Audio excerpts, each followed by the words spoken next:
Oke, kita akan belajar. Nah, saya cari dulu. Wah. Oke. Mana dia? Rekaman audio saya siapkan sekarang ya. Baik. Hari ini kita akan belajar. Terima kasih komunitas persekutuan doa Jalan Lumajang di Menteng ya, Jakarta ya. Ya, yang mengundang kita untuk hadir pada siang hari ini, hidup tanpa depresi. Ya. Sebelum kita bisa belajar hidup tanpa depresi, maka kita harus mengenal dulu apa itu arti kata depresi. Depresi dari kata depres. Ya, kalau di Indonesia kan lebih gampang, depres. Ya, sama. Nah, digencet, ditekan, diberi beban. Nah, itu depresi. Saudara, depresi itu bukan penyakit. Karena nggak ada virusnya, nggak ada bakterinya, ya, nggak ada unsur-unsur yang kotor dalam tubuh, tidak. Depresi itu obatnya adalah dirinya sendiri. Tolong perhatikan. Maaf kalau ada psikolog di sini, ya, psikolog tidak bisa mengobati depresi, psikolog tidak bisa mengobati orang stres, tapi psikolog yang takut akan Tuhan, psikiater yang takut akan Tuhan akan menolong saudara-saudaranya atau pasiennya yang datang kepada mereka, bukan dicarikan obatnya, tapi ditolong untuk bisa menyembuhkan diri sendiri. Nah, jadi depresi itu bukan dari luar, itu dari dalam. Yakinkan ini. Saudara, depresi itu, saya ulangi, nggak ada obatnya. Obatnya adalah dirinya sendiri. Catat itu baik-baik. Nah, di dalam psikologi ada banyak jenis-jenis depresi. Saya nggak hafal nama-nama mereka karena nama-namanya rumit-rumit. Di dalam psikologi ada banyak penyebab-penyebab depresi. Tapi di dalam Tuhan Yesus hanya ada satu penyebab. Depresi itu, kita buka ayat yang pertama, Matius 11 ayat 29. Ya, keren ayat ini. Ya, ini ayat yang pertama. Jadi obat depresi itu dirinya sendiri, bukan orang lain, bukan obat ini, obat itu, tidak. Nah, saya akan baca Matius 11 ayat 29. Saya akan baca kalimat terakhir. Nah, ini Pak Filipus sudah nayangkan beberapa terjemahan. 11 ayat 29. Coba ya, berapa terjemahan. Naik lagi, Phil, kepotong. Nah. Dan jiwamu mendapat ketenangan. Tahu kata tenang? Enggak depres, nikmat, AYT. Kamu akan mendapat ketenangan dalam jiwamu, TL. Maka kamu akan, naik lagi, Phil, mendapat sentosa bagi jiwamu, BIS. Maka kamu akan merasa segar, TSI-nya. Maka kamu pun akan merasa lega, MILT. Kamu akan mendapatkan kelegaan bagi jiwamu, selebir, dan jiwamu pun akan mendapat kelegaan, AVB, maka jiwamu akan tenang. Terus VMD, lihat ya, berapa terjemahan ini. Isman, kemarin papa tunggu kamu itu di Sunter. Ini anak saya, Adit. Kalian akan terlepas dari kesusahanmu yang berat, BSD. Ya, saya ulang, ini bagus. Kalian akan terlepas dari kesusahanmu. Oh, ini kalau BSD-nya ada tambahan. Bersamaku, bersama Tuhan Yesus, kalian akan terlepas dari kesusahanmu yang berat. Ya, terjemahan lain WBTC Draft, hatimu akan tenang. VMD, ya, VMD naik lagi, Phil. VMD ketutup, Phil. Naik. Papa sudah baca yang WBTC draft. VMD, ya. Hatimu akan tenang. AMD, maka kamu akan mendapat ketentraman. KSKK, naik lagi, Phil. KSKK, dan kamu akan menemukan ketentraman. TMV, kamu akan mendapat kesejahteraan. Ya, KSZI, maka jiwamu akan sejahtera. FIH, yang terakhir, ya, dalam aplikasi Sabda ini ada berapa belas terjemahan, maka kalian akan mendapat ketentraman jiwa. Saudara, ini luar biasa. Jadi Tuhan Yesus berjanji kepada kita, maaf saya nggak bisa ngulangi semua dari terjemahan yang berbeda-beda ini, tapi pokoknya menurut Tuhan Yesus, saudara dan saya nggak akan depres, nggak akan stres. Ini janjinya. Nah, gimana? Kembali ke TB, ya, terjemahan baru, ayat yang ke-29, Matius 11. Ternyata dari dalam, bukan dari luar, obat depresi itu. Pikul kuk yang kupasang. Stop dulu. Saudara, kuk itu beban. Kuk itu tanggung jawab. Nah, kalau kita mau coba mengerti kata kuk, sekarang sudah hampir nggak ada kuk itu. Kuk itu kayu panjang, ya, yang ada dua lengkungan di bagian ujungnya. Nah, kayu panjang yang ada lengkungan di bagian ujung kiri kanannya itu untuk ditaruh di tengkuknya lembu atau kerbau. Nah, untuk alat membajak zaman dulu. Saya masih kecil, saya tinggal di desa, saya sering melihat orang membajak atau ngeluku bahasa Jawanya untuk menghamburkan tanah. Nah, sekarang sudah nggak ada kuk karena semua pakai traktor, baik traktor besar mesin maupun hand traktor, traktor tangan, ya, untuk mengolah. Tapi di beberapa bagian negara Afrika masih pakai, ya, di beberapa bagian negara lain masih pakai. Indonesia masih ada dikit-dikit. Nah, masih ayat itu, Phil. Pikulah tanggung jawab yang kupasang kepadamu. Nah, sekarang perhatikan baik-baik, ya. Jadi Tuhan Yesus itu mau memberi beban kepada kita. Tuhan Yesus mau memberi tanggung jawab kepada kita. Pikulah kuk yang kupasang. Pikulah beban yang kuletakkan di pundakmu. Pikulah tanggung jawab yang aku berikan kepadamu. Terus dia berkata, inilah obat depresi itu. Belajarlah kepadaku, karena aku lemah lembut dan rendah hati, maka jiwamu itu tadi nggak depres, nggak stres. Nah, aneh bukan?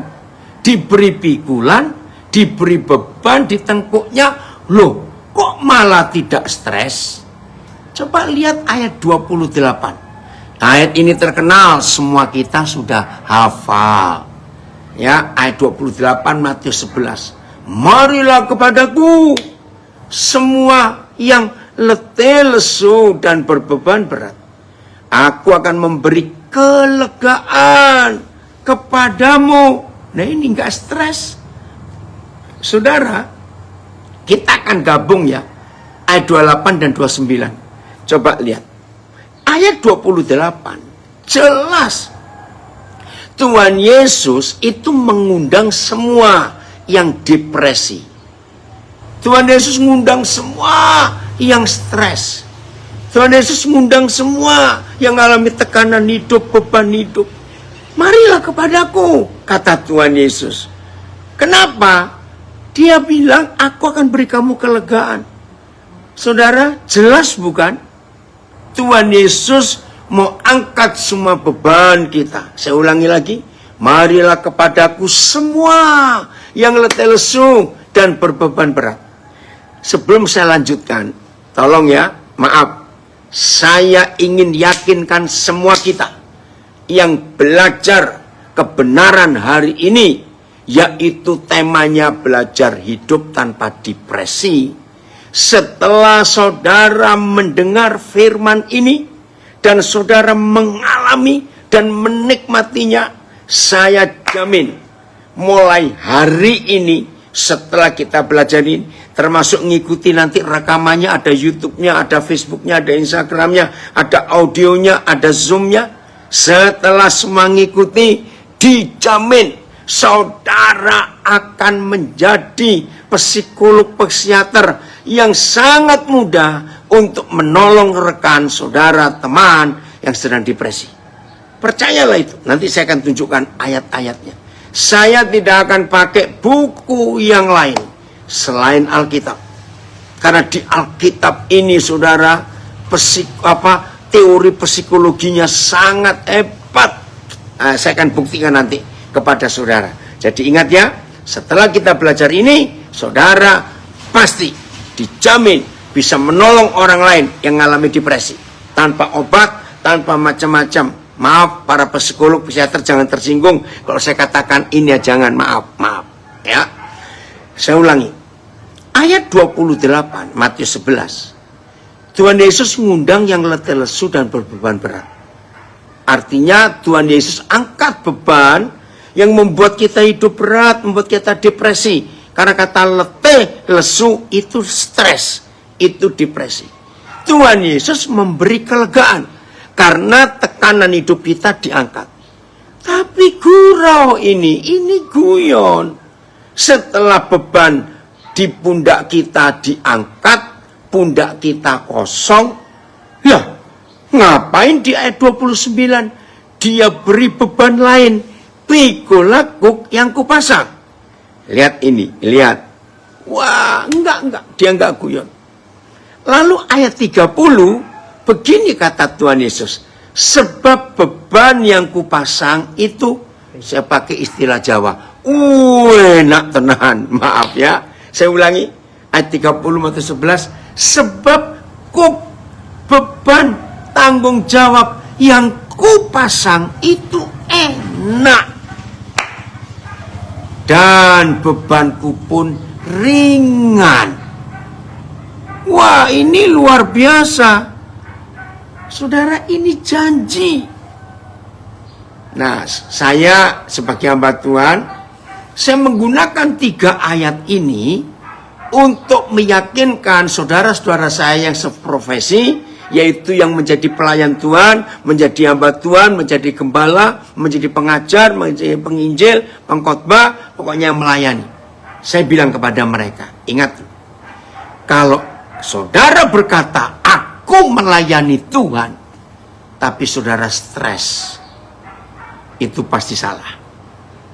Sebab menurut Tuhan Yesus, di 3 ayat Matius 11, 28, 29, 30, semua rekan sekerja Tuhan Yesus yang diberi beban dan tanggung jawab, itu enak dan ringan, maka itu tidak stres. Kalau ada pelayan Tuhan, hamba Tuhan stres, itu karena mikul beban organisasi dan sinode. Dan yang kedua, mikul beban mertua. Catat itu baik-baik. Karena beban organisasi dan beban sinode itu berat. Dikit-dikit rapat, dikit-dikit rapat. Mikul beban mertua lebih berat lagi. Apalagi kalau mertua suka ngancam. Awas ya, anakku jangan kamu apa-apain. Awas. Nah, tolong pakai ayat ini. Kalau ada saudara ketemu rekan saudara sebagai hamba Tuhan depresi atau stres, pasti salah beban. Yang dipikul bukan bebannya Tuhan Yesus. Oke. Nah, obatnya cuma 2 tadi. Belajarlah kepadaku karena aku lemah lembut dan rendah hati. Oke, saya persingkat. Karena bahannya banyak, saya akan coba padatkan ini ya. Apa itu lemah lembut?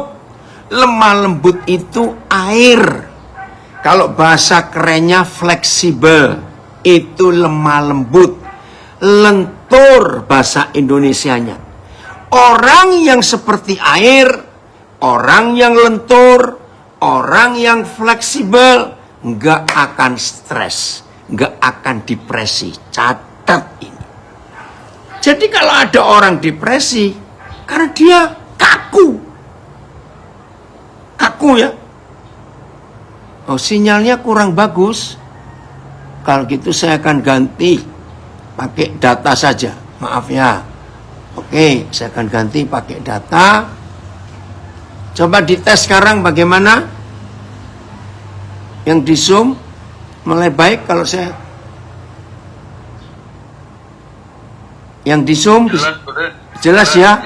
Oke, berarti ya. Jadi coba cek IG saya dengan Facebook saya. Terganggu juga nggak? Atau saya pakai data? Saya sebentar, IG-nya belum gabung. Ya, oke ya, saya pakai data saja. Nah, FV bagus, terima kasih. Nah, lemah lembut itu seperti air, lentur, fleksibel.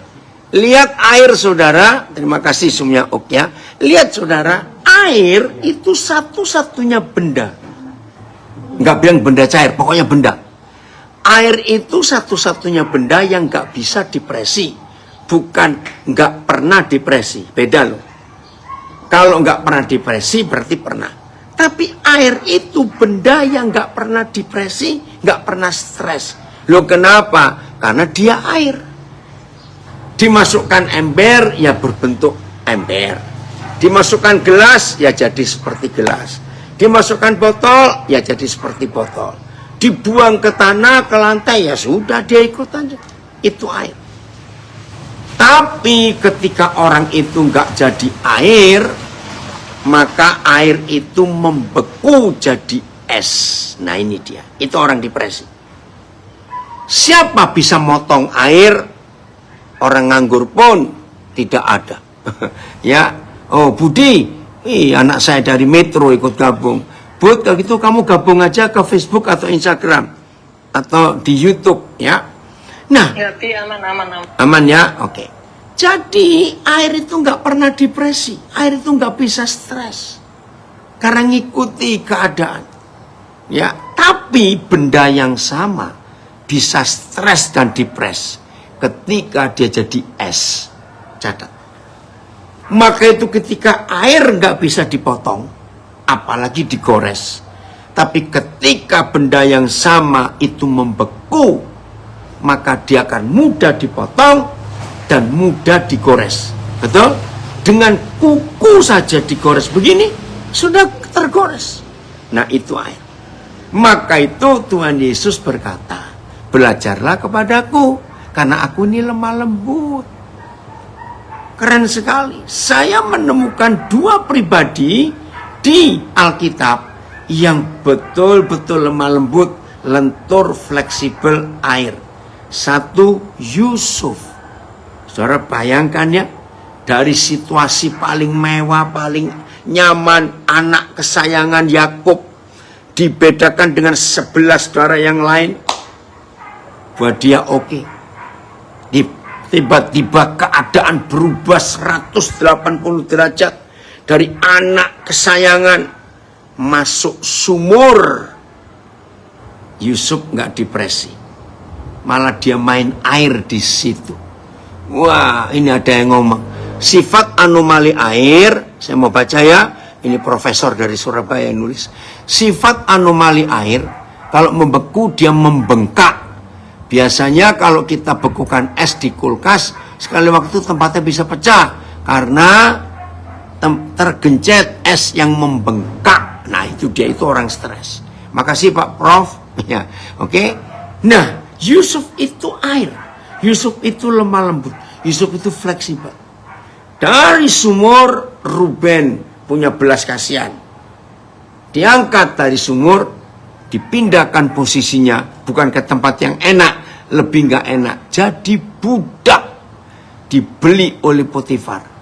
Yusuf santai jadi budak. Setan nggak suka kok anak ini nggak stres, maka Yusuf dialihkan tempat jadi budak kesayangan, satu-satunya budak yang Potifar miliki, yang boleh tinggal serumah Dan itu nggak mungkin. Budak nggak bisa tinggal serumah. Dan bukan cuma itu. Baca Kejadian 39. Semua urusan keluarga, bisnisnya Potifar langsung pindah tangan ke tangan Yusuf. Yang diurus Potifar cuma makanannya sendiri. Memang itu tradisi zaman raja-raja.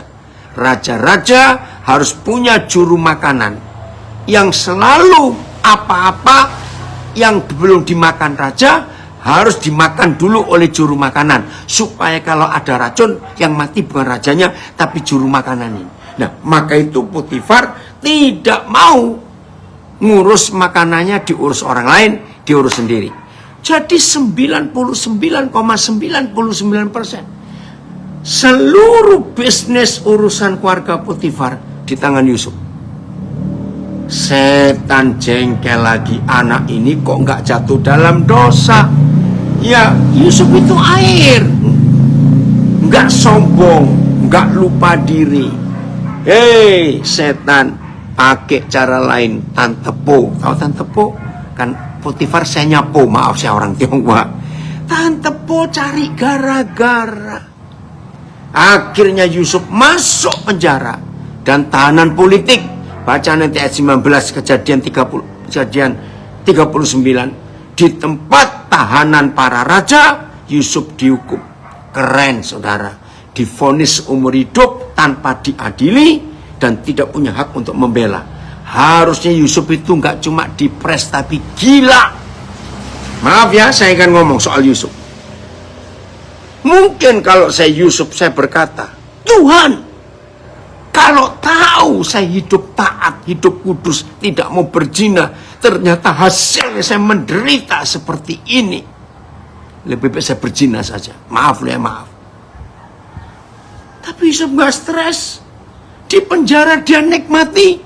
Maka itu Kejadian 39 ayat 20-21.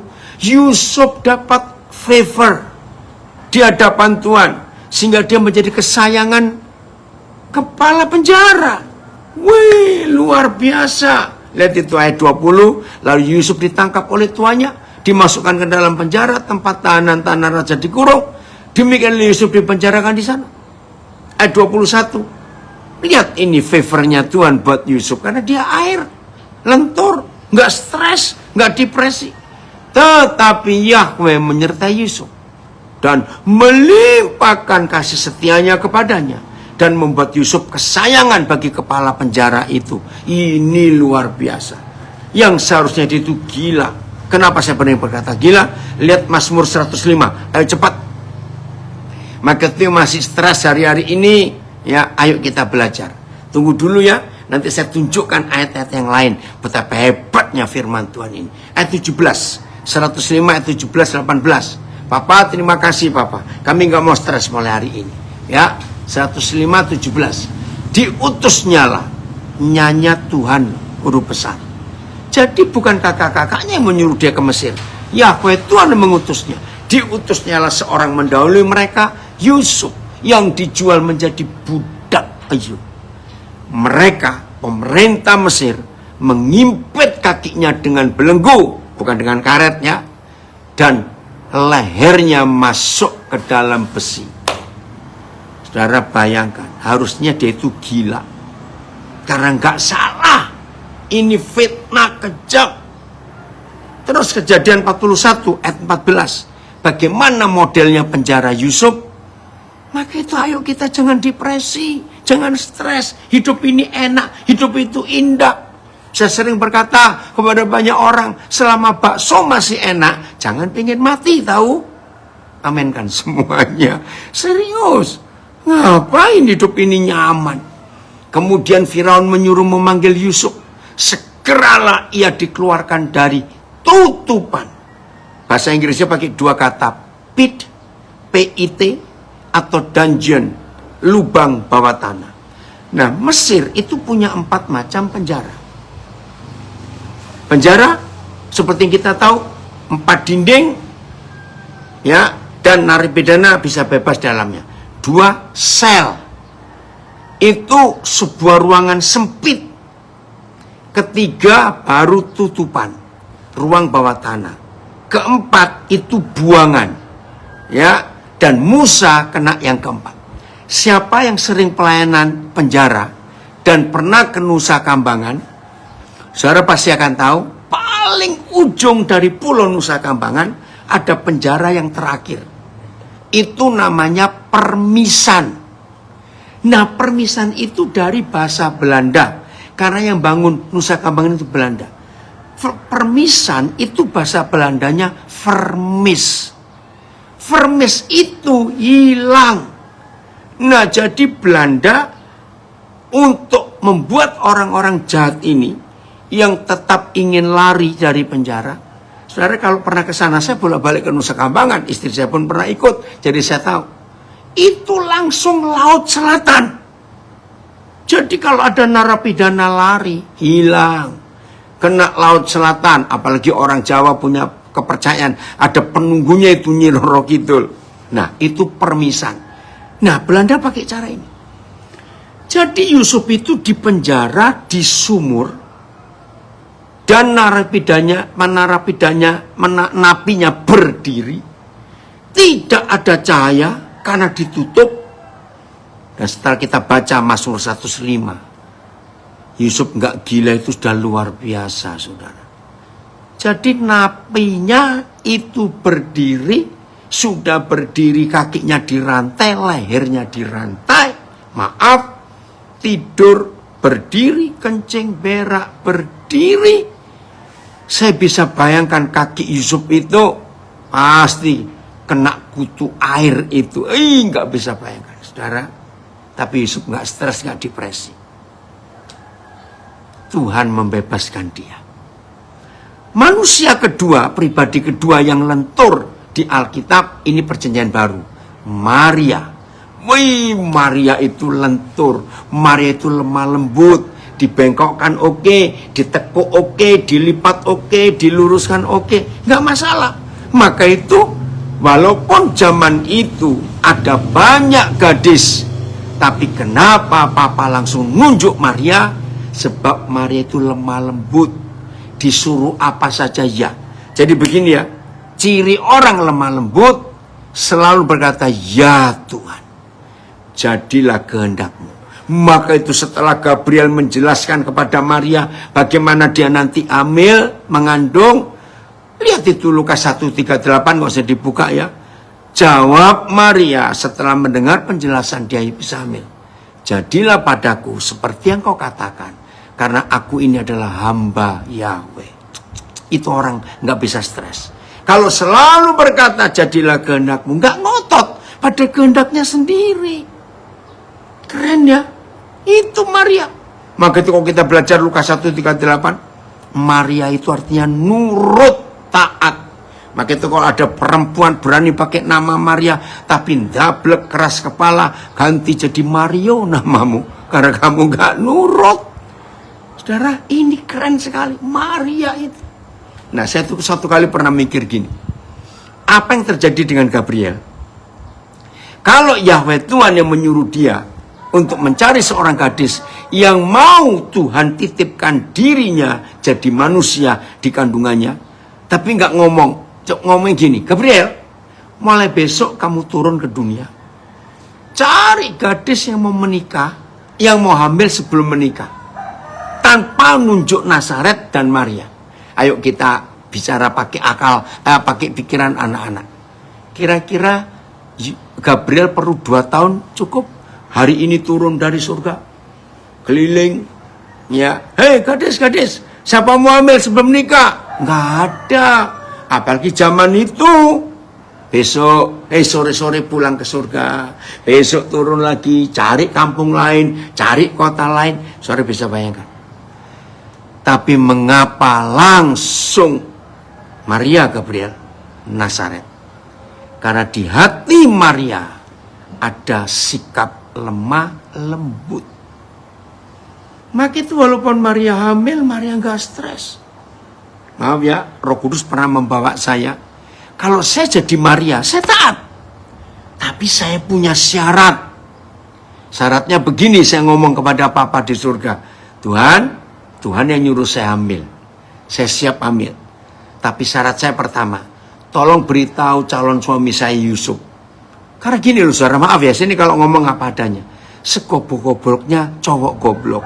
Nggak meluk pacarnya, nggak cium pacarnya. Tahu-tahu pacarnya hamil. Ayo, cowok goblok mana? Maaf ya, saya ngomong apa adanya. Mau nerima, hei, kamu hamil sama siapa? Aku nggak pernah ngapa-ngapain kamu.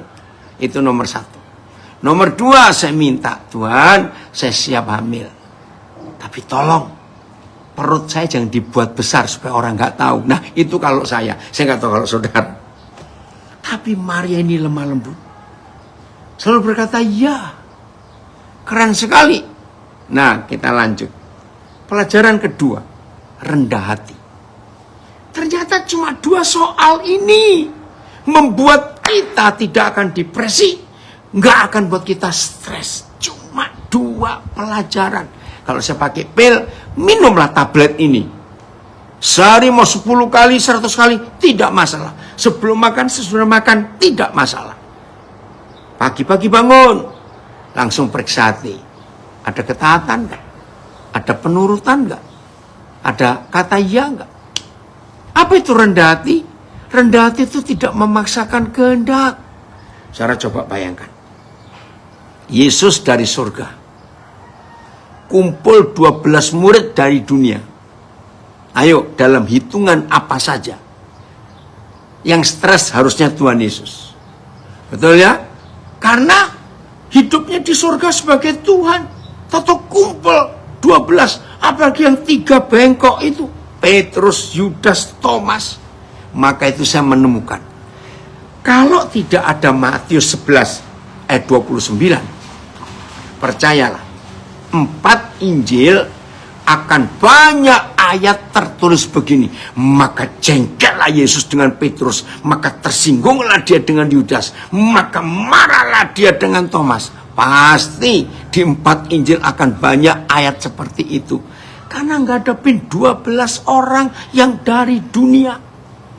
Bahkan saudara masih ingat di Kisah Rasul pasal 1 ayat 6. Nggak usah dibuka. Yesus kurang berapa menit meninggalkan dunia untuk kembali ke surga. Ternyata yang 11 ini masih pikiran duniawi. Mereka bertanya, Rabi, kapan engkau tegakkan kerajaan bagi Israel? Ya ampun, aku sudah mau berangkat meninggalkan kalian. Ternyata pikiran kalian masih pikiran politik. Itu pikiran mereka. Yesus jadi raja, Yudas menteri keuangan, Petrus perdana menteri, ya Thomas atau menteri apa, Yakobus menteri apa, cari sendiri. Masih begitu pikiran mereka, maaf ya. Kalau Yesus saya akan bilang, Yahweh, perpanjang waktuku 3 tahun lagi. Ini anak-anak murid ini ngawur sekali. Masa sudah aku harus medi hari misa? Kapan kerajaan Israel? Ampun, ampun. Nah, maka itu Tuhan Yesus gak pernah stres, gak pernah depresi. Karena dia lemah lembut dan rendah hati. Ya, fleksibel dan jangan maksakan kehendak. Jangan. Setuju ya? Ayo kita belajar ini. Supaya hidup kita itu lega sekali. Untuk menghadapi depresi. Serius. Depresi itu tidak dimulai di dengkul. Maaf. Depresi nggak dimulai di kuping, di hidung. Tidak. Depresi nggak dimulai di perut. Tidak. Depresi, stres dimulai di pikiranmu itu loh.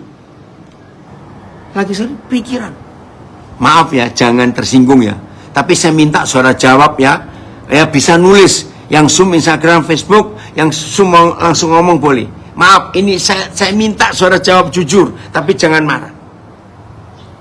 Dalam fakta sehari-hari, yang bisa stres itu orang yang akalnya, pikirannya pas-pasan. Kalau saya nggak berkata bodoh, maaf. Atau orang yang jenius. Ayo, yang bisa depresi, yang bisa stres itu yang pikirannya pinter atau yang pas-pasan? Maaf ini jangan tersinggung. Cepetan jawab. Yang pintar. Nah itu dia. Maka itu jangan kepinteran. Pinter. Aduh, saudara maaf. Ternyata orang yang pas-pasan ilmunya itu hampir nggak bisa depresi karena nggak ngerti apa-apa. Maaf. Saya punya teman SMA. Ya, kami sama-sama lulus. Akhirnya dia lulus kuliah, saya nggak kuliah. Dan dia jurusan kimia di ITS waktu itu. Nah, setelah sekian tahun nggak ketemu, terus kami orang Surabaya sama-sama makan rujak cingur. Saudara, ketika sudah datang, setelah makan lahap, dia itu korek-korek. Saya pikir dia itu cari apa? Nah ini loh, maaf ya saya cuma ngomong langsung. Aduh Koden, sore aku nggak bisa makan ini. Dah, kenapa? Ini enak loh, rujak cingur terkenal di Surabaya. Dia jawab, saya nggak tahu ini kerupuknya pakai pewarna dari zat apa, lalu petisnya ini, lalu bagaimana dari udangnya, terus semuanya. Saya tertawa, saudara. Ya ampun, kok enak Koden ya, karena nggak ngerti kimia, langsung makan saja. Maaf ya, maaf. Nah itu contoh.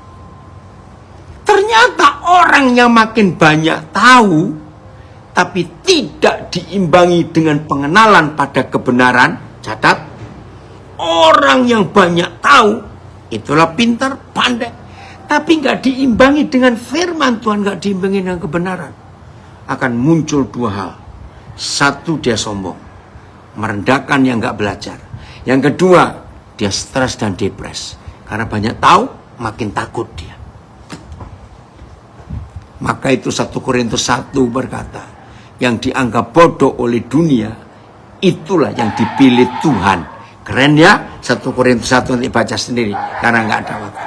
Nah, ayat 8, Filipi 4. Inilah pil depresi. Minumlah sehari 100 kali, tidak masalah. Ya, mau sebelum makan, setelah makan nggak masalah. Jadi saya ulangi, depresi bukan di hidung, bukan di perut, bukan di dengkul, bukan di kuping. Tapi depresi dimulai dari otak, dari pikiran. Jadi akhirnya saudara-saudara, nah ini loh kata penting. Kalau Tuhan berkata, jadi akhirnya, ya sudah, jangan cari-cari yang lain setelah akhirnya, nggak usah dicari. Udah akhirnya kok, ya usah ini saja. Begitu toh, gampang mengerti. Jadi akhirnya saudara-saudara, 1, semua yang benar. 2, semua yang mulia. 3, semua yang adil. 4, semua yang suci. 5, semua yang manis. 6, semua yang sedap didengar. 7, semua yang disebut kebajikan. 8, semua yang patut dipuji. Pikirkanlah itu. Pikirkanlah semuanya itu. Ini obat depresi yang paling manjur. TSI-nya, Phil, naikkan. Saya akan uraikan di TSI ya. Akhirnya, saudara-saudari, arahkanlah pikiranmu kepada ajaran-ajaran yang benar. Saudara, kemarin ada orang yang tanya kepada saya itu kurang ngerti juga, untung saya nggak ngerti. Pelajaran Unitarian. Ya, Unitarian itu ada satu kelompok memang. Nah, kelompok ini tidak percaya Tritunggal. Yesus itu Yesus, jadi bukan Bapa, Putra, Roh Kudus. Nah, terus dia tanya saya, aduh, saya itu tahu, tapi saya nggak mau belajar. Jadi, menurut Koden gimana? Yang tertulis. Karena di Matius 28 ada kalimat, baptislah mereka dalam nama Bapa, Putra, dan Roh Kudus. Ya sudah, Koden percaya yang tertulis. Mau Unitarian, mau Untayan, sudah saya nggak ngerti. Capek mikirin begitu. Betul tidak? Jadi semua ajaran yang benar. Ajaran yang benar cuma dari yang benar. Siapa yang benar? Akulah jalan, akulah kehidupan, akulah kebenaran. Ya Tuhan Yesus. Sudah. Maaf ya. Gara-gara perpuluhan banyak orang stres. Betul? Sampai ada yang ngitung teliti. Saya kalau ditanya orang soal perpuluhan, jadi koden itu dihitung dari hasil bersih atau hasil kotor. Itu dihitung dari apa semua itu. Saya akan bentak dia. Sudahlah, Tuhan nggak marah kalau kamu nggak beri. Karena kamu coba ngitung ini bukan karena kamu takut salah, tapi karena kamu takut rugi. Ayo ngaku. Betul tidak, saudara? Jadi nggak usah dihitung, nggak dihitung. Tuhan juga nggak minta. Nah, pelajaran perpuluhan itu tidak diajarkan oleh sang benar. Ya, sang benar yaitu Tuhan Yesus tidak pernah catat ini. Maaf, saya minta maaf. Kalau ada pendeta-pendeta yang ikut gabung belajar ini dan saudara khotbah perpuluhan terus, saya ingatkan, salah. Sebab yang kita harus pegang ajaran-ajaran yang benar dari sang benar. Dan sang benar itu adalah Tuhan Yesus. Baca 4 Injil dan baca 23 kitab perjanjian baru dari Kisah Rasul sampai Wahyu. Karena perjanjian baru itu 27 pasal perjanjian baru. Tidak ada satu pun perintah untuk memberi perpuluhan. Catat itu. Maka itu kalau kita tidak memberi perpuluhan, nggak marah Tuhan. Karena Yesus nggak nyuruh. Maka itu ajaran-ajaran yang benar. Harus dari yang benar. Yesus benar. Hidup taat. Oh, Yesus ajar. Hidup kudus. Dia ajar. Hidup mengampuni. Dia ajar. Tapi perpuluhan tidak. Nah, supaya seorang nggak stres, jangan belajar dari yang nggak benar. Belajar dari yang benar. Maaf, gereja-gereja yang suka pakai Yesus plus, saya nasihati. Tahu Yesus plus? Yesus plus minyak urapan. Yesus plus kencerotan anggur perjamuan. Yesus plus pakai banner. Nggak ada. Itu bukan ajaran yang benar. Itu ajaran yang ngawur. Doa keliling. Doa tempat-tempat ibadah orang lain. Ngawur. Nggak ada ayatnya. Doa di pohon-pohon keramat. Nggak ada. Belum lama ada yang tanya saya. Padahal gembala saya itu keliling dunia loh. Belum lama ini ke Tibet. Loh, kalau itu uangnya sendiri, nggak minta jemaat, dan mau jalan-jalan silakan. Enggak, Pak. Gembala kami tuh mendoakan tempat-tempat keramat di seluruh dunia. Wih, sombong betul. Saya bilang begitu. Loh, itu salah. Bukan salah. Yesus nggak nyuruh, tahu. Jadi, salah. Jangan bilang salah. Ngapain? Dia ke Nepal, dia ke Kathmandu, dia ke Tibet, dia kemana. Saking jengkelnya saya tanya, dia ke Mekah juga nggak doakan Ka'bah. Maaf ya saudara, itu aneh-aneh gitu loh. Nggak benar. Yesus biar Yesus. Jangan Yesus plus, catat itu baik-baik. Terus Phil, masih belum. Jadi supaya saudara nggak depresi, belajar dari sumber yang benar, yaitu Tuhan Yesus. Titik. Arahkanlah pikiranmu kepada ajaran-ajaran yang benar, dan apapun yang mulia, yang gak mulia gak usah dipelajari, gak usah masukkan pikiran, stres. Yaitu semua yang baik, yang jelek, yang negatif, gak usah diurusin, biarin saja. Maka yang suka ketemu orang suka gosip, lu dengar gak kabar si A barusan ini begini begitu? Nah, saya ini kalau ketemu orang kayak begitu ajak gosip, saya bilang ayo ngopi yuk. Saya sumpel mulutnya dengan makanan supaya gak ngoceh terus. Maaf ya saya kalau ngomong kasar. Ngapain dengerin orang gosip, goblok? Buang-buang waktu. Kacau semuanya. Hidup seperti itu. Oh, ada yang tambahan injak-injak peta lagi ya ini, betul-betul. Ada yang injak-injak peta. Peta kok diinjak-injak? Aneh lagi ya. Sudahlah, jangan aneh-aneh. Yang mulia aja kita, yang baik. Yang memimpin kepada hidup yang benar. Dan yang terhormat. Serta halal yang murni. Indah dan terpuji. Ini obat stres. Ini obat depresi. Walaupun keadaannya gelap. Tadi pagi saya nulis renungan untuk hari ini. Ya. Sekalipun keadaan di depan kita gelap dan tidak ada kepastian. Jangan pernah takut dan gentar. Cari yang bisa memberi kepastian. Itu Tuhan Yesus. Maka saudara dapat ketenangan. Kalau saudara dapat ketenangan, saya tulis bagikan itu kepada banyak orang. Luar biasa.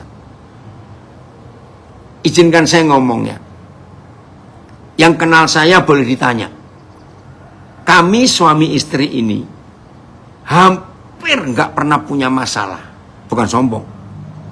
90% lebih masalah yang kami hadapi itu pasti masalahnya orang lain. Hari Sabtu kemarin ada satu keluarga datang dengan 5 anak, saudara. Saya belum kenal betul tapi tahu. Maaf ya saya cerita. Ini contoh. Saya kaget, saudara. Nah, keluarga ini datang membawa anak pertama. Masih umur 18 tahun. Mau lulus SMA tahun ini. Dia punya 4 adik. Ternyata 5 anak dari satu mama itu 4 bapak. Hei, saya kaget. Nah, yang datang dengan dia itu suami mamanya yang keempat. Bapaknya si anak ini dia nggak tahu. Itu anak pertama, masih muda. Mamanya juga masih muda. Oke, itu bukan urusan saya. Lalu 4 adiknya itu dari 3 bapak. Nah, bapak yang dibawa, bapak tiri, itu punya anak 1 dari ibunya. Terus, saya sampai itu. Ceritanya begini. Nah, si bapak tirinya ini, anak dari papa mama, yang 1 mama tapi lain papa. Hah? Ulang-ulang, saya bilang begitu. Jadi, omanya anak ini menikah 2 kali. Papanya anak dari suami yang pertama, mamanya anak dari suami kedua. Hah? Ini keluarga jadi bagaimana? Pusing nggak? Oke, saya nggak mau bongkar-bongkar yang sudah terjadi. Karena saya diminta hanya ngurus anak yang pertama. Karena anak pertama ini ternyata dia sering dengar Facebook saya, khotbah saya di Facebook, Instagram. Aduh, ya udah. Nah, kemarin Sabtu siang itu saya ajak dia sampai malam. Ketemu berapa orang yang dulu saya bimbing di kota Melbourne. Nah, akhirnya saya punya jalan. Dia pengen ke Taiwan. Ya udah saya uruskan untuk dia ke Taiwan. Itu masalah yang saya hadapi. Bukan masalah kami. Masalahnya orang. Maka itu saya nggak pernah stres. Dan saya bersyukur bisa menolong. Nah, tadi malam saya berangkat dari Jakarta menuju ke Nabire. Saya bawa 1 anak. Manggil saya Opa. Aduh. Papanya dan mamanya anak ini pernah saya bawa ke Nabire berapa tahun yang lalu. Dan anak ini lahir di Nabire. Waktu masih belum TK, papa mamanya meninggalkan Nabire karena ada masalah, itu pun urusan saya juga. Nah, tadi malam itu datang dengan istri pertama papanya yang nggak punya anak. Dan ini saya kaget. Ternyata istri pertama papanya ini yang ngurusi anak-anak dari mantan suaminya, yang bukan anaknya. Ayo, saudara, bagaimana itu? Ya ampun. Ya udah saya bawa aja karena anak ini nggak bisa sekolah. Orang tuanya nggak mau ngurus. Karena ini hidup kayak begini. Saudara perhatikan. Kalau kita mikirkan seperti yang tertulis di Filipi 4 ayat 8, nggak ada yang negatif. Sama sekali tidak. Hidup itu jadi lega. Hidup itu jadi indah. Hidup itu jadi menyenangkan. Luar biasa. Serius. Ya, itu ayatnya. Maka itu yang beban berat. Karena saudara memikirkan beban dirimu sendiri. Oke.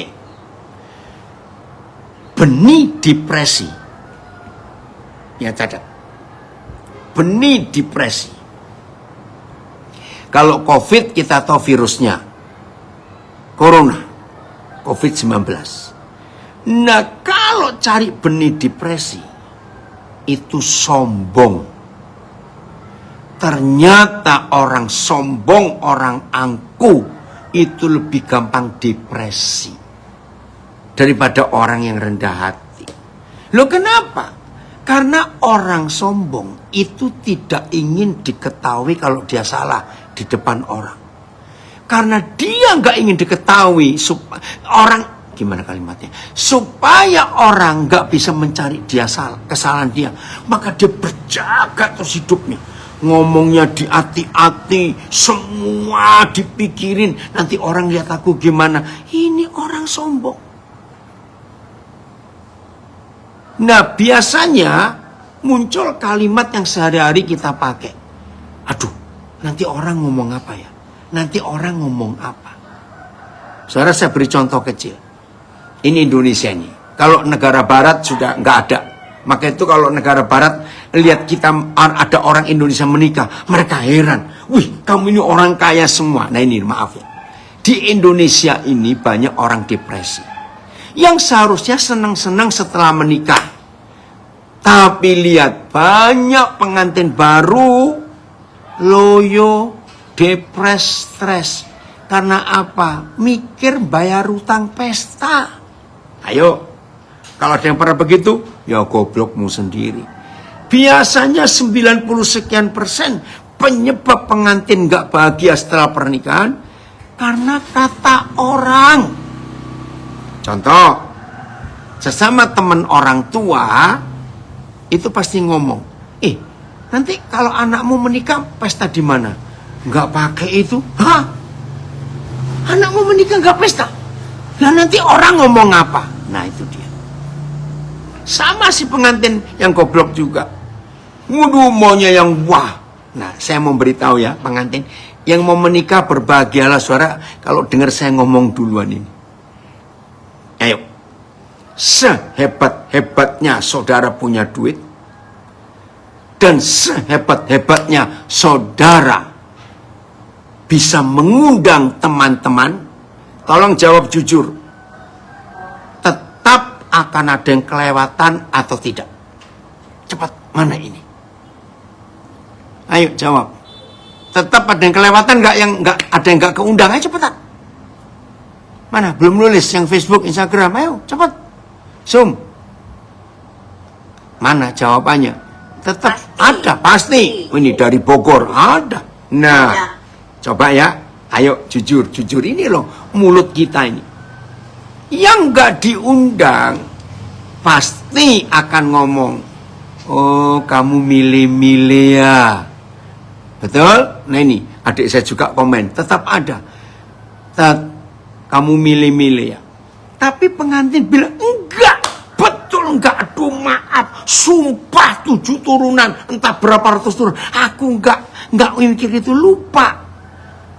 Percaya yang enggak diundang pada pengantin ini? Enggak. Maka itu saya punya resep hebat. Kalau ada yang mau menikah, enggak usah pakai undangan. Masukkan sosial media. Sehingga kalau ada yang gak keundang, oh berarti kamu gak lihat sosial mediaku. Aman bukan? Dan gak usah pakai resepsi. Hargai orang yang mau datang ke gereja, yang mendoakan saudara. Itu orang yang tidak makan kalau gak ada yang pesta. Ini kata halus. Kalau kata kasar, banyak orang pengen makan enak gratis nunggu orang pesta. Betul? Aduh. Nah itu dia. Apalagi di Jakarta loh saudara. Saya tuh tadinya nggak percaya. Yang nggak tahu ini harus tahu. Di Jakarta itu, di daerah-daerah tempat-tempat orang pesta, itu di lorong-lorongnya ada penyewaan baju pesta. Nah ternyata kalau ada orang-orang biasa yang ingin datang ke pesta, apalagi yang undangannya resepsi berdiri, pesta apa namanya? Apa yang enggak? Apa pesta apa? Standing party. Nah itu kan nggak mungkin ditanya, Bapak kenal dari keluarga siapa? Nggak mungkin. Ternyata ada loh saudara di Jakarta. Jadi orang sewa baju pesta, sewanya paling murah 100.000 atau 50.000 saya nggak tahu. Terus datang ke pesta, makan banyak-banyak. Bayangkan. Maka itu jangan sombong hidup ini. Ada juga berapa teman saya, karena dia saingan dengan saudaranya. Nah kebetulan saudaranya mampu nyekolahkan anak ke luar negeri. Anaknya jadi korban, saudara. Depresi anak ini. Kenapa? Karena si keluarga ini memaksa untuk nyekolahkan anak ke luar negeri, padahal nggak mampu. Akhirnya ngutang. Akhirnya nggak kebayar. Anaknya malu. Pulang nggak bawa ijazah. Karena belum lulus. Itu. Maka itu catat ya. Benih depresi itu kesombongan. Nanti orang ngomong apa? Catat baik-baik. Maka itu musuh utama kekudusan. Itu bukan kenajisan. Musuh utama kekudusan itu kesombongan. Angkuh. Orang nanti ngomong apa? Maaf, ada orang depresinya gara-gara hal sepele. Ya, nggak boleh ada tamu sebelum memberitahu. Sebab dia harus dandan dulu, harus bersihkan rumah dulu, karena ingin dapat penghargaan dari orang. Ini orang depresi. Aduh, sayang waktu ini sudah 1 jam saya ngomong. Penebalnya masih banyak. Saudara, rendahkan hati. Karena Tuhan selalu cari orang yang rendah hati. Kalau ada orang rendah hati, maka setan gak bisa ganggu dia. Percayalah itu. Maka itu yang gak sombong. Orang itu pasti lemah lembut. Dan orang itu pasti rendah hati. Serius. Awas orang-orang tua yang membuat anak depresi. Saudara, Korea dan Jepang adalah 2 negara di dunia ini yang angka bunuh diri anak-anak remaja paling tinggi. Wah, itu ngeri sekali. Ya saya ulangi, anak-anak Korea, anak remaja Korea dan Jepang adalah anak-anak yang paling banyak bunuh diri. Kenapa? Karena di Jepang dan Korea itu ada standar. Harus begini, harus begini, harus begitu. Anak ini stres. Nilai jelek dimarahi. Saudara, kisah nyata, aduh saya ini lupa namanya, di Kanada, ya di Kanada, ada imigran Korea Selatan pindah ke Kanada, punya anak tunggal, ya punya anak tunggal perempuan.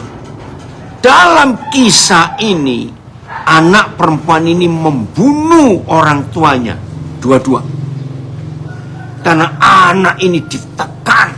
Harus jadi pinter, harus jadi pinter, harus jadi pinter. Wih, ngeri sekali sampai stres ini anak. Saudara, itu loh, karena kesombongan. Ya, kita harus berubah dalam hidup. Jangan sombong. Buang semua kesombongan itu.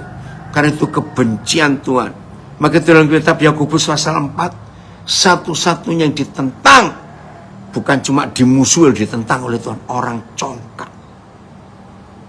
Jadi jelas ya, benih depresi itu kesombongan. Maka itu berbahagialah kita kalau kita itu lemah lembut, rendah hati. Pasti nggak akan depresi. Oke, sebelum saya akhiri, saya beri kesempatan, ayo kita diskusi dulu. Yang dari Zoom, Facebook, Instagram, tolong nulis atau langsung ngomong. Saudara mau tanya apa? Kalau dari saudara, saya bisa enak menjelaskannya. Ada? Ayo, enggak apa-apa ya, host untuk saya ajak diskusi dulu sekarang. Boleh? Ya Pak, bisa diskusi, mungkin ada yang mau bertanya. Ya silakan, ayo. Atau ada yang nambahi pengalamannya. Cepat saudara, karena waktu. Saya boleh padanya. Oh boleh, silakan. Sorry nggak buka kamera. Ya nggak apa-apa. Yang keras ya suaranya supaya di Facebook dan Instagram bisa dengar. Oke, silakan. Makanya depresi itu kan dari dalam ya, mikirin apapun ya. Ya. Nah kalau kita mikirin orang lain terus depresi gimana? Nah, salah. Tadi saya sudah katakan, saya 90% lebih masalah saya hadapi suami istri itu masalah orang lain. Tapi saya nggak depresi. Maaf, saya balik dulu. Maka itu kalau para psikolog, para psikiater tidak punya cara hidup yang benar, mereka jadi depresi sendiri. Karena hari-hari ngurusin masalah orang. Nah begini Pak, untuk nggak depresi, semua untuk kemuliaan Tuhan. Amin. Artinya, Amin. Amin. jangan memaksa. Kalau orang itu masalahnya saya tangani, saya berkata saya dulu ya, dan ternyata tidak berhasil.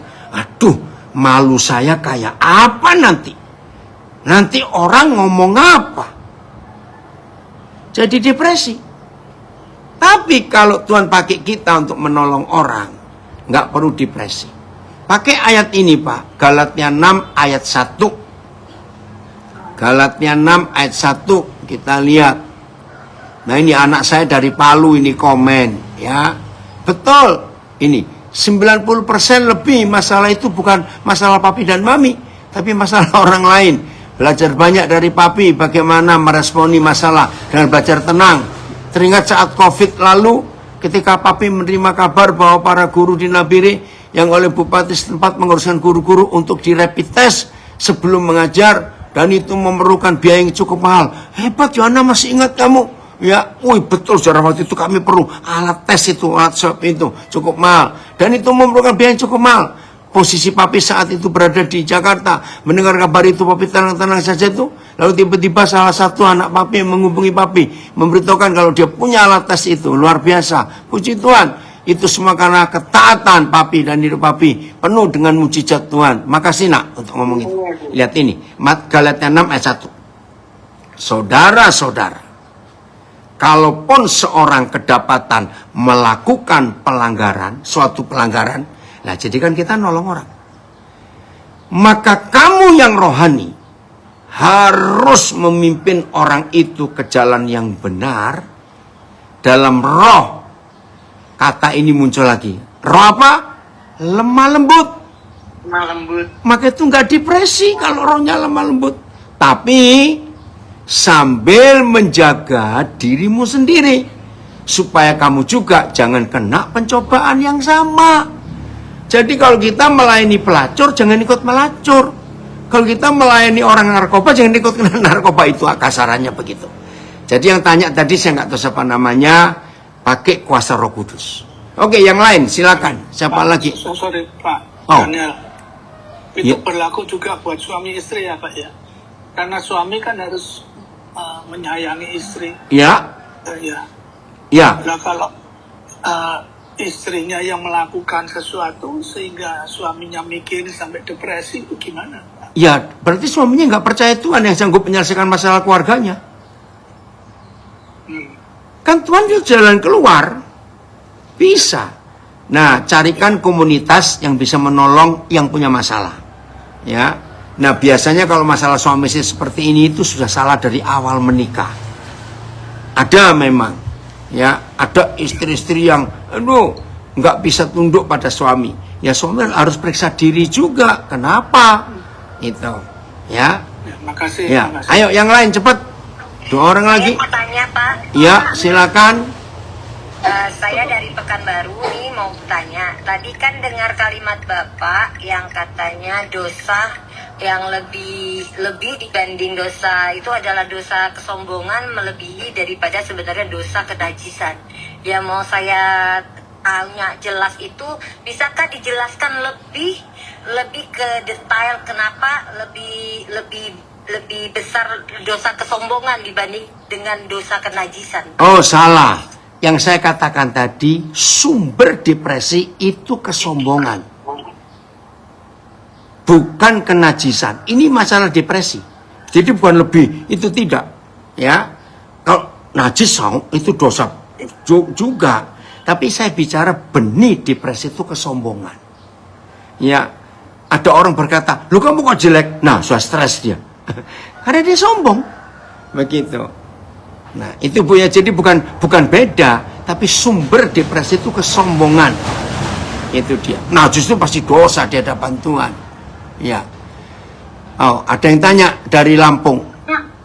Kalau masalahnya anak-anak yang curhat untuk kelanjutan studi kuliah mereka dan nggak cocok dengan maunya ortu, dan ortu rata-rata para majelis gereja, dan mereka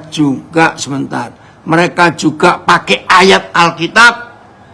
Nah, tolong ajak orang tua nonton film India.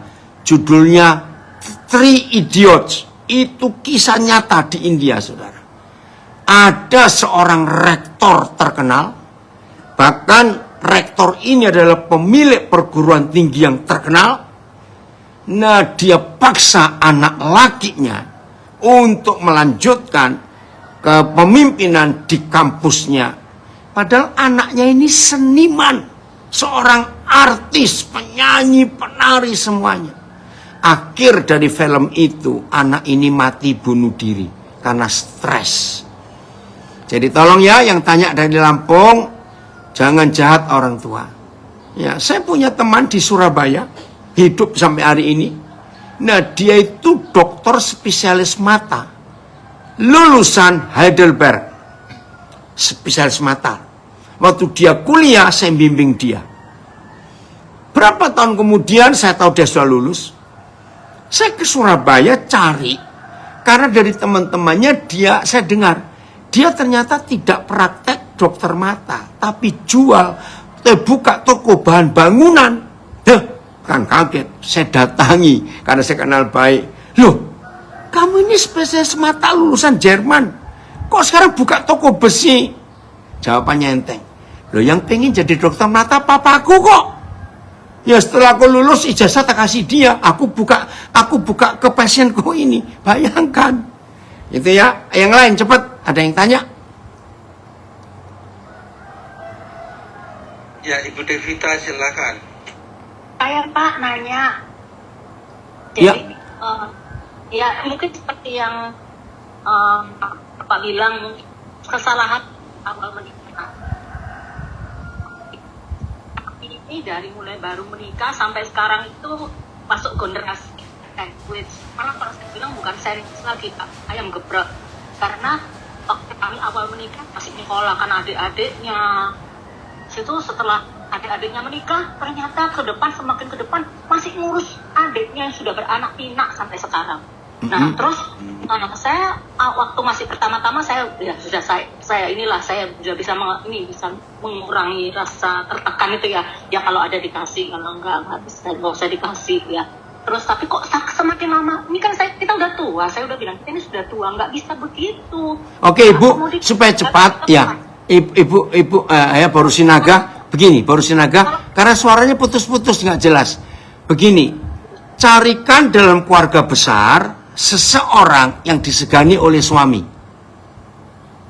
Ya, cari siapa yang suami segani, siapa yang suami respect, suami hormati. Suruh nasihati. Nah, itu yang pertama. Yang kedua, walaupun nggak cukup, tapi selama suami masih bertanggung jawab untuk kebutuhan istri, anak-anak dan rumah tangga, ya sudah. Yang ketiga, karena saya pernah ketemu ada seorang yang sebelum menikah jadi suami, dia itu pernah berjanji, ya ini maaf ya, Baru Sinaga saya nggak tahu suami ibu bagaimana. Dia sebelum menikah itu pernah berjanji kepada orang tuanya, kalau suatu hari nanti bapak mama meninggal, jangan khawatir, adik-adik saya akan urus. Nah itu dia. Nah saya tidak tahu dari yang ketiga ini mana yang ibu. Baru Sinaga bisa tahu. Ya, jadi jangan ngomongin suami di sini. Kita nggak kenal. Tapi carikan yang disegani suami. Lalu kebutuhan keluarga masih tercukupi, mungkin pas. Ya, yang ketiga cari sebab itu.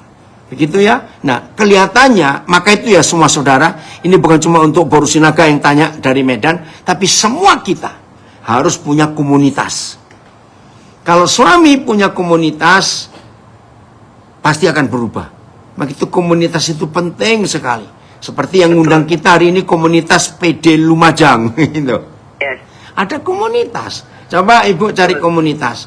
Nanti saya kenalkan ada pendeta Purba, tapi Purba Karo di Medan.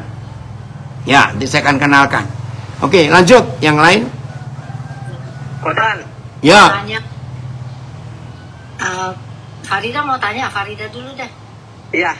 Kodan, aku mau nanya. Ya. Ya. Pak, Pak Daniel ini luar biasa. Udah lama sekali nggak ketemu ya. Nanti wajahnya kayak apa saya lupa. Nggak kelihatan ini. Aku Pak Daniel udah pernah khotbah juga di Full Gospel. Oh, sering kalau itu. Ya. Terus? Nah, Kodan, aku mau tanya. Tadi aku tertarik, Kodan bilang gini. Aku lebih banyak ngurus orang lain. Maksudnya tuh malah kita urus urusan orang.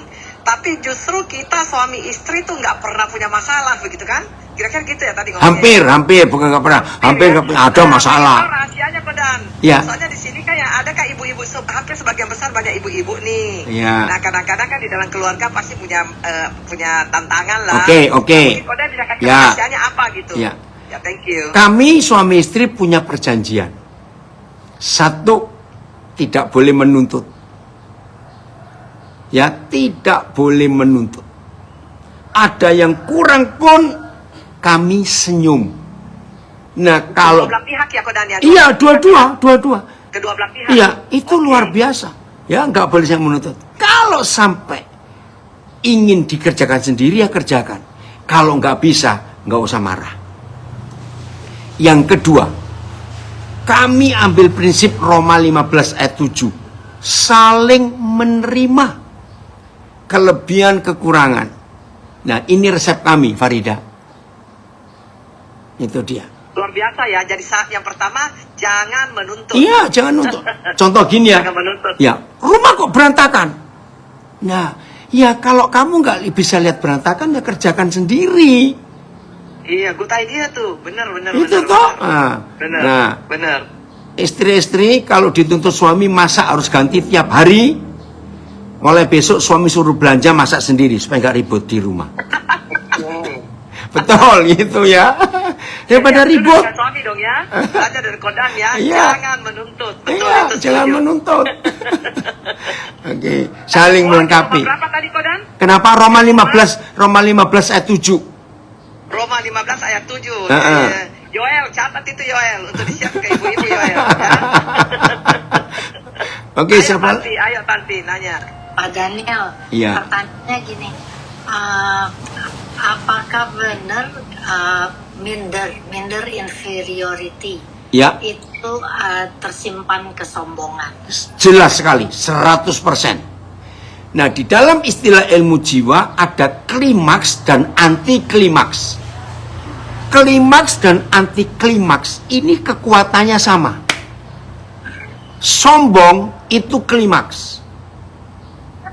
Kalau bahasa Belanda, minderwaardigheid, yang minder inferiority itu anti klimaks, sama-sama sombong. Tapi lebih bahaya yang anti klimaks, karena dia mendem. Wah, itu kalau meledak bahaya. Lebih baik yang klimaks kelihatan, tapi dua-dua salah. Itu. Jadi dua-duanya nggak boleh. Resepnya sama dengan yang Pak Daniel tadi jelaskan ya. Ya, kita ini berharga di mata Tuhan. Iya. Kalau kita berharga di mata Tuhan, saudara, nggak usah cari penghargaan. Ya, ini saya kalau ngajari ketemu orang-orang kayak begitu yang minder, ya, yang merasa nggak, aku kok jelek, aku ini miskin, aku ini bodoh, aku ini begini, pakai ilustrasi. Uang 100.000 tiba-tiba masuk ke septic tank, nilainya berubah nggak? Tidak. Ya sudah. Uang 100.000 diberakin anjing, tetap 100.000. Nah, tunjukkan itu. Nah, kamu itu nggak usah cari penghargaan karena kamu ingin punya gelar tinggi, ingin pakai baju bermerek dan semuanya, nggak usah. Kamu itu adalah kamu yang dihargai Tuhan. Bacakan Yesaya 43 ayat 4. Yesaya 43 ayat 4.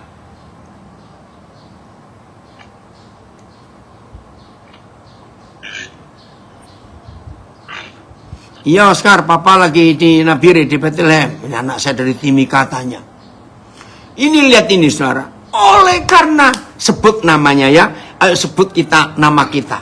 Oleh karena Yoel berhitu berharga di mata Tuhan dan mulia.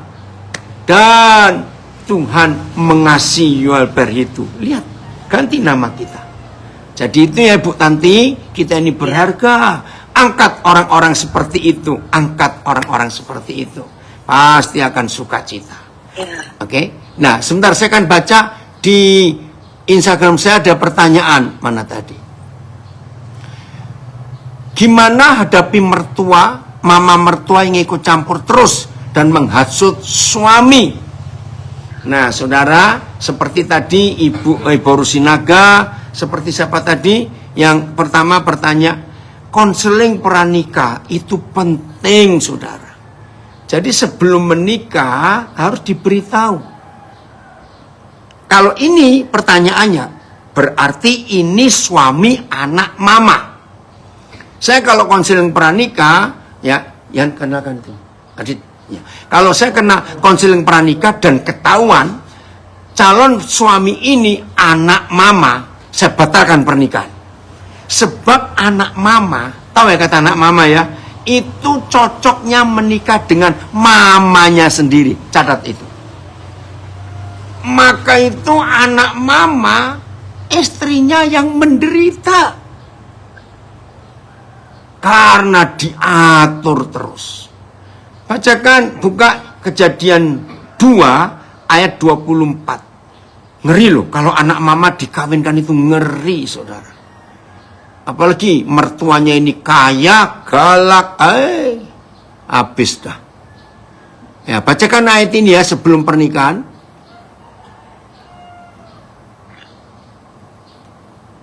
Apa mana?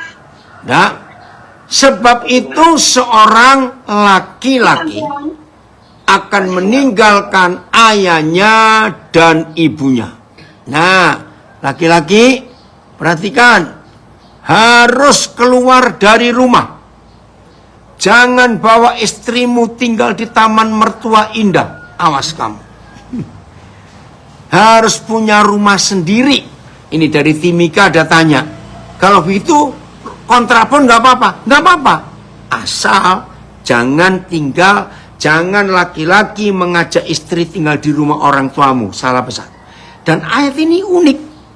Sebab ketika firman ini diucapkan oleh Yahweh Tuhan kita, Adam dan Hawa adalah pernikahan pertama di dunia yang jelas-jelas gak punya mertua, gak punya orang tua. Lalu ngomongin siapa ini?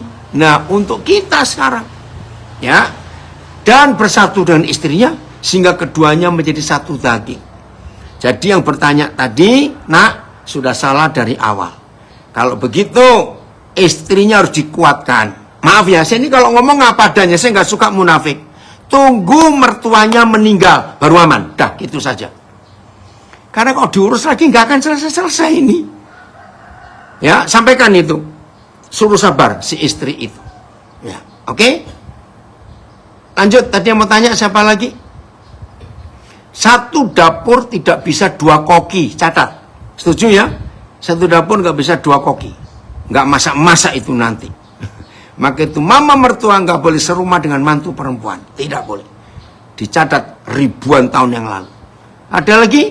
Ayo. Dan ada pertanyaan nih di grup. Ya, apa itu? Pertanyaannya gini, Pak, gimana kalau kondisi badan sedang sakit, tapi tanggung jawab besar masih harus jalan terus? Ya.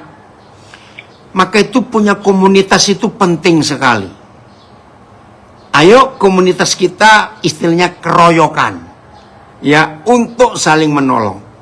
Saudara, tahun 80 ya, di Singapura ada sebuah penginjilan hebat sekali. Maka itu sampai hari ini gereja-gereja Singapura luar biasa gara-gara itu. Jadi mereka itu penginjilan dengan kalimat ini, no Jesus evangelism. Jadi penginjilan tanpa bawa nama Yesus. Nah, yang belum pernah ke Singapura, saya beritahu, Singapura itu nggak seperti Indonesia, tanahnya luas, rumah satu-satu di mana-mana. Singapura itu apartemen sebutan rumah susun yang mewah, tapi flat itu rumah susun yang sederhana. Banyak flat juga. Nah, tahun 80 anak-anak Tuhan di Singapura membuat penginjilan tanpa ngomong Yesus, tapi mereka nulis pakai selebaran-selebaran dicetak bagus, ya. Yang tinggal di flat dan apartemen mencari data siapa yang ada orang tua yang nggak punya anak yang ngerawat, Siapa yang punya binatang peliharaan, ikan, anjing, kucing, tapi mereka mau pergi ke luar negeri, tapi nggak ada yang bantu? Siapa yang sedang sakit, itu didata semua oleh anak-anak Tuhan ini. Nah, ketika mereka sudah tahu penghuni-penghuni apartemen dan flat itu seperti itu keadaannya, maka mereka nawarkan diri. Kalau perlu tenaga untuk bersihkan rumah, vacuum, laundry, cuci pakaian, panggil kami, nggak usah bayar, datang. Kalau perlu belanja, nggak bisa pergi karena sudah tua, nggak ada anak, beritahu kami akan belanjakan. Kalau kalian mau pergi ke luar negeri, nggak ada pelihara anjing, ikan, urus, kami akan urus. Saudara bayangkan, setelah itu Singapura panen besar jiwa-jiwa. Kok ada orang-orang baik nggak mau dibayar? Akhirnya nama Yesus masuk dan mereka diselamatkan. Jadi kalau sedang sakit ada tanggung jawab besar, komunitas saling bantu ya.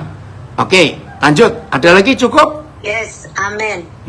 Yes, shalom, Koden. Iya. Pak, saya dengan Iin dari Melbourne. Masih ingat? Masih ingat? Iya.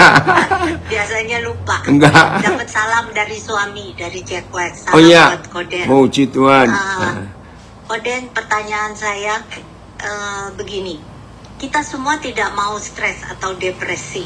Tetapi kenapa depresi itu selalu datang tanpa diundang gitu loh Pak? Iya. Jadi gimana caranya? Maaf ya In, Koden ngomong. Ya. Sadar maupun nggak sadar, kita yang ngundang si depresi mampir. Amin. Maka itu saya katakan dari awal tadi, depresi itu bukan dari luar, dari dalam. Contoh. Dari diri sendiri. Iya, kata orang Tapi itu. itu bukan disebabkan karena dosa, Koden. Bukan. Disebabkan karena dosa. Oke, ya dosa iya, tapi penyebabnya ini karena sombong tadi. Kata orang. Kata orang itu buat kita depresi loh. Betul atau tidak? Nah, maka itu kita harus selalu punya konsep apa kata Tuhan. Yes, Bukan apa kata orang. Jadi gituin, nggak usah Ya. mikir kata orang. Aduh malu aku, anakku nggak lulus sekolah. Nggak apa-apa, banyak yang nggak lulus sekolah juga. Bill Gates itu nggak pernah lulus sekolah, jadi orang hebat. Iya, Amin. gituin ya. Jelas ya. Pasti kita ngundangin, pasti ngundang tanpa kita sadari. Iya. Tidak mengampuni, itu depresi.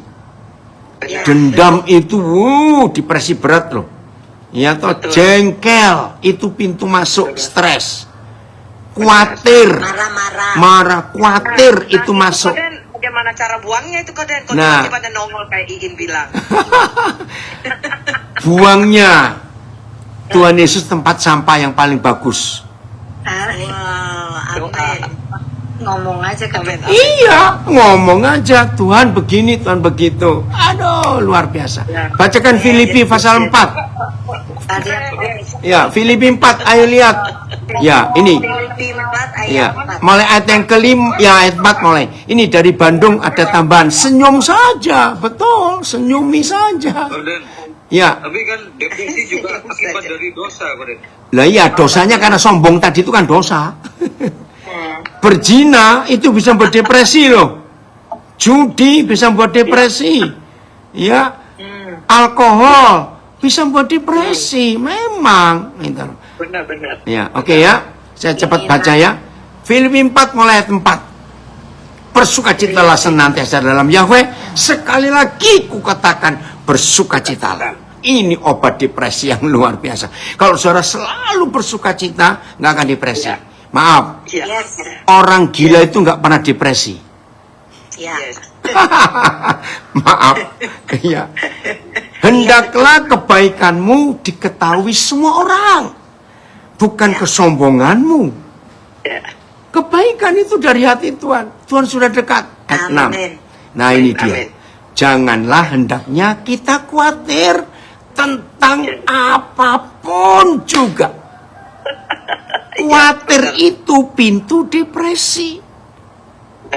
Ya, maaf ya. Kan saya sering jalan ke banyak negara. Nah, saya sering ketemu orang. Karena saya kalau pergi nggak pernah sendirian, pasti ada orang. Banyak orang depresi kalau mau pulang. Kenapa? Belanjanya kebanyakan, takut bayar over bagasi. Nah, saya bilang kalau itu kamu, stres. ya itu dia. Saya bilang kalau kamu sudah mau beli, ya bayar. Kalau memang kamu nggak mau bayar bagasi, ya usah beli. Kan gitu toh. Loh, tapi ini karena titipan. Ibu-ibu. Aduh, ibu bisa begitu. Ini titipan. Saya bilang, ya kalau ngasih duit, ya bolehlah. Kalau ngasih duit, ya suruh beli sendiri. Maaf ya. Itu loh, jadi nggak usah stres. Iya. Kebaikan kita. Ya, belum selesai Filipus. Amin. Belum selesai, cepat. Tadi ayat berapa itu? Ayat berapa itu? Ayo. Filipi 4 ayat 4 ya. Iya, dari 4, 5, ya, 6 ya. Janganlah hendaknya kamu khawatir tentang apapun juga. Tetapi nyatakanlah dalam segala hal keinginanmu kepada Tuhan. Haleluya. Dalam doa, permohonan, dan ucapan syukur. Ya sudah. Ini cara kita buang sampah-sampah di hati pikiran kita. Supaya nggak stres. Lemparkan kepada Bapa di surga dalam doa dan ucapan syukur. Ya sudah. Nah, ini yang obat depresi. Damai sejahtera Tuhan. Damai sejahtera. Yes. Enggak cuma damai sejahtera, saudara. Yang melampaui segala akal. Saya akan uraikan sedikit. Ini kalimat hebat. Sumber depresi kan akal kita. Ingat tadi ya, pikiran kita. Ternyata ada kuasa yang bisa melampaui damai sejahtera, melampaui segala akal kita, yaitu damai sejahtera Bapa di surga. Yap. Damai sejahtera Tuhan yang melampaui segala akal akan memelihara hati dan pikiranmu dalam Kristus Yesus. Saya mau ngomong satu hal lagi. Orang yang takut rugi dan gak mau rugi, itu orang paling gampang stres dan depresi. Betul tidak? Ya. Orang yang gak mau rugi dan takut rugi itu stres hidupnya. Dia kalau belanja lama nggak pulang-pulang sebab milih terus. Maaf. Nawar terus. Iya. Nah itu loh. Jadi nggak usah takut rugi. Kalau belanja salah ya nggak apa-apa. Saya ini punya prinsip. Istri saya sampai heran, anak saya heran. Kalau saya belanja ternyata salah, ya saya kasih orang. Ya sudah, pasti ada yang mau kok. Itu dia. Jadi nggak stres. Gitu. Saya pernah pergi dengan anak-anak saya. Ya, waktu itu tiket kami dari Washington DC ke Michigan. Itu hanya 100 sekian belas dolar saja. Kami berempat. Ternyata yang saya mintain tolong beli tiket. Bisa nulis bulan yang salah. Bulan itu apa? Tahun yang bulan. Iya, tanggalnya sama tapi bulannya salah. Ya sudah, saya bilang ya beli baru lah karena tiket murah. Pak, masalahnya sudah nggak ada seat. Saya bilang, ya bagaimana kalau bisnis kelas? Ada, tapi $1.000. Hah? Saya kaget juga. Dari 100 sekian belas kok jadi 1.000. Nah, anak yang saya bawa ini belum pernah ke Amerika. Nah, kalau saya tinggal, dia mau tinggal di mana? Dengan siapa? Dan saya tanya, flight berikut ada besok. Lah, lebih celaka lagi. Terus salah satu anak saya bilang, tolong cek ATM Papa ada saldo tidak. Saudara, ternyata ada saldo. Saya bayar langsung 1.000 US, bukan sombong. Dan ini yang lain bilang, hah? Saya nggak nyesel sama sekali. Uang bisa dicari kok. Damai sejahtera itu nggak bisa dibeli, saudara.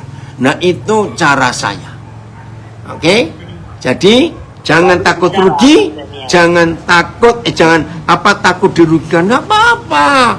Ada lagi kok. Begitu ya. Ayat berikut. Ayat 7. Cepetan. Ayat 7. Oh, tunggu. Masih belum selesai ayat 7. Ya, ayat 7 lihat. Oh, 8. Oh, sebentar ya. Damai sejahtera Tuhan yang melampaui segala akal akan memelihara hati dan pikiranmu dalam Kristus Yesus. Itu tadi akhirnya saudara-saudara. Oke ya? Jadi itu, siapa yang tadi yang tanya saya lupa. Jadi ada tempat. Ya kenapa Bu Aprilia?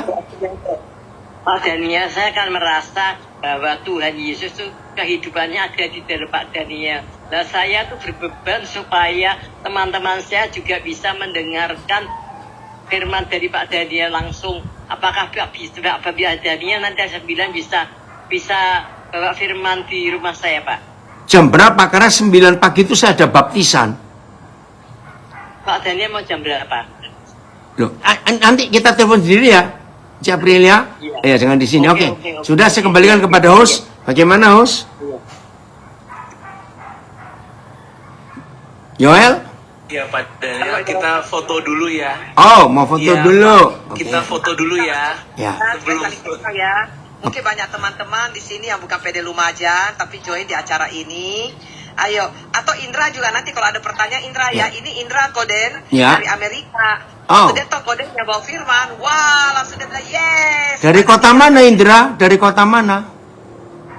Saya dulu di New York, sekarang di Georgia. Oh, di Georgia, Atlanta.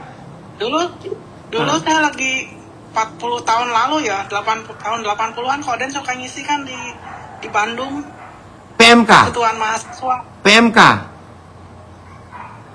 MOP. MOP, oh MOP ya. Jadi yang di terusan pastor ya, terusan pastor. Yang di Apotek Media. Oh, petik media. Ya. Ya masih ada Dr. Hendrawan apa itu waktu itu. Iya. Nah, kita orangnya nih yang Oh, iya. Oke. Jadi yang Facebook, Instagram di jam 16 WIB ya. Kita ketemu lagi yang Zoom pakai Zoom pesan. Oke, mau difoto sekarang? Oke. Ya, Kita yang foto dulu ya. audio Tuhan berkati ya, kita selesai. Boleh buka kameranya. Ya, oke. Oke, siap. 1, 2, 3. Satu halaman lagi ya. Satu lagi. 1, 2.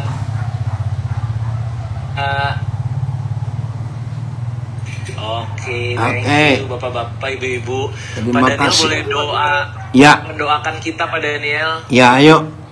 Ya, saya izinkan saya mengatakan kalimat yang terakhir yang tidak enak, tapi harus ngomong.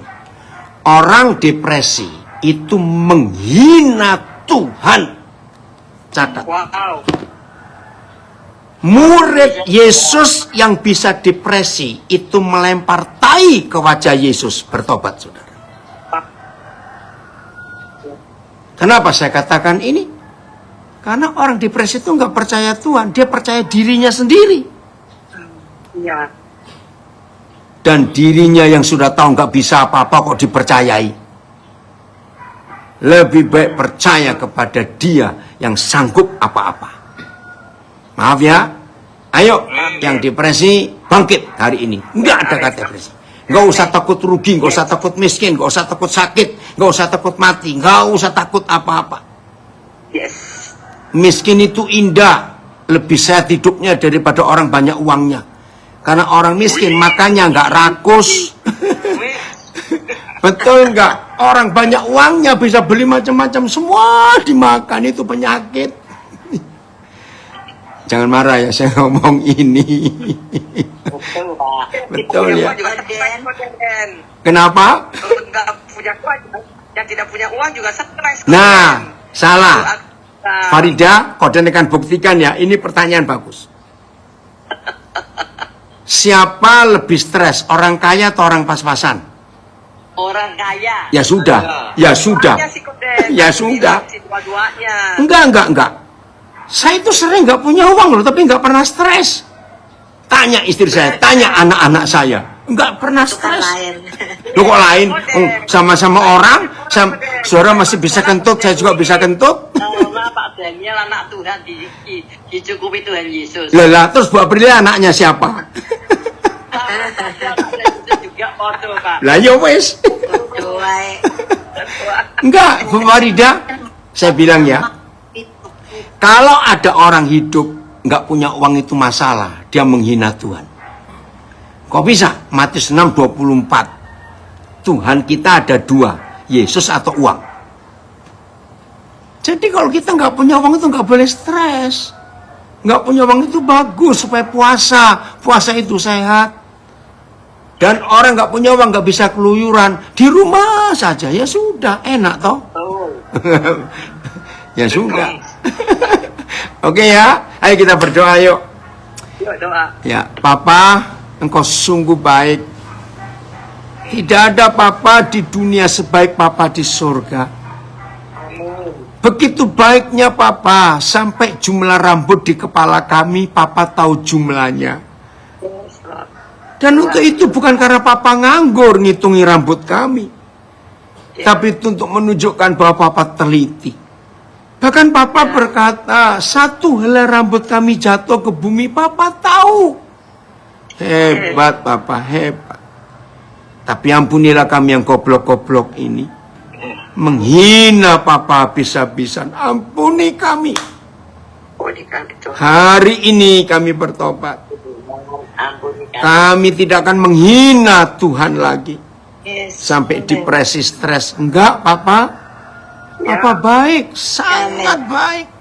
Terima kasih papa, engkau sabar, engkau sabar.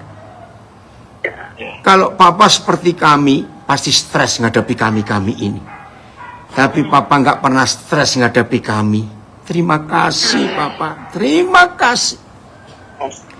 Tolong kami para orang tua untuk kami nggak membuat anak kami stres dan depresi. Karena kami sering menekan mereka, ampuni kami. Bapak, tolong para suami ubah hidupnya supaya kami punya wibawa Yesus. Tolong para istri supaya tahu posisi dan tempatnya, sehingga hubungan kami suami istri jadi manis, harmonis. Terima kasih Papa. Kami hamba-hamba Tuhan, kalau ada yang stres kami bertobat hari ini. Berarti kalau kami sedang stres, berarti kami sedang tidak pikul-pikulan Tuhan Yesus. Ampuni kami. Yang sedang sakit hari ini, sakit itu baik Papa, karena kami belajar. Yang sedang nggak punya uang juga baik, karena kalau kami sedang nggak punya uang, kami akan menyanyi indah, satu-satunya yang kuandalkan. Terima kasih Tuhan Yesus. Roh Kudus, buat kami semuanya bisa menolong banyak orang. Kami tahu di sekitar kami nggak sedikit yang depresi. Kami mau datang untuk jadi berkat buat saudara kami itu, untuk mereka menang. Apalagi hari-hari ini Tuhan, data statistik di Indonesia, khususnya Jakarta Tuhan. Ternyata di Jakarta itu sudah diakui, setiap 5 orang Jakarta, 1 itu depresi. Karena tekanan hidup Jakarta begitu berat. Panasnya, debunya, asap knalpot, itu membuat hidup tidak sehat. Radikal bebas terhirup terus. Tuhan, tolong anak-anak-Mu. Kami akan gunakan firman untuk jadi obat buat hidup kami. Berkati anak-anak-Mu dari komunitas PD Lumajang, supaya anak-anak-Mu ini bisa jadi berkat buat banyak orang. Begitu pula semua kami yang gabung, kami mau belajar. Dan kami siap jadi jawaban doa buat orang-orang yang berdoa tentang depresi, stres. Kami akan menolong mereka. Terima kasih Bapak. Dalam nama Tuhan Yesus. Saudara, mulai hari ini ambillah keputusan. Tuhan akan pakai kita menolong orang depresi yang stres, supaya mereka nggak bunuh diri. Dalam nama Yesus, pakai kami Tuhan, kami siap. Dalam nama Yesus. Biarlah para istri, para suami, anak-anak melihat kami berubah. Tuhan dipermuliakan. Terima kasih. Dalam nama Tuhan Yesus. Haleluya. Amin.